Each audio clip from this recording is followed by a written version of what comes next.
వంటింట్లో ఉండేది అన్నపూర్ణాదేవి అంటే లక్ష్మీదేవి స్వరూపం. కాబట్టి రాత్రిపూట నిద్రించే ముందు వంట పాత్రల్ని స్టవ్ని శుభ్రపరుచుకుని పడుకోవాలి. ఇలా చేయకపోతే ఆర్థిక కష్టాలు కొని తెచ్చుకున్నట్టే. లక్ష్మీదేవి అలిగి ఇంట్లోంచి వెళ్ళిపోతుంది. అలాగే చాలామంది స్త్రీలు జుట్టు విరబోసుకుని పడుకుంటారు. ఇలా చేయడం రాక్షసుల జాతి లక్షణమని పురాణాలు చెప్తున్నాయి. ఇటువంటి చర్యలు లక్ష్మీదేవికి ఇష్టముండదు, కోపం వస్తుంది. ఉప్పు అంటే కూడా ఆ శిలుల తల్లి లక్ష్మికి ఇష్టం. కాబట్టి ఉప్పును పేపర్లో చుట్టి రాత్రి మీరు ఉన్న ఇంట్లోని ప్రతి రూమ్లో ఉంచాలి. ఉదయం లేవగానే ఆ ఇంటి స్త్రీ ఎవరితో మాట్లాడకుండా వాటిని తీసి బయట పడేయాలి. ఇలా చేయడం వల్ల నెగిటివ్ ఎనర్జీ బయటకు పోతుందని పండితులు చెప్తున్నారు. ఇంట్లో లక్ష్మీదేవి కూడా తిష్ట వేసుకుని ఉంటుంది.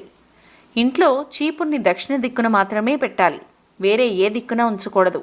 అలా ఉంచితే ధనలక్ష్మి మీ ఇంటికి వస్తుంది. పడుకునేటప్పుడు కొంతమంది తల దగ్గర నీటిని పెట్టుకుంటారు.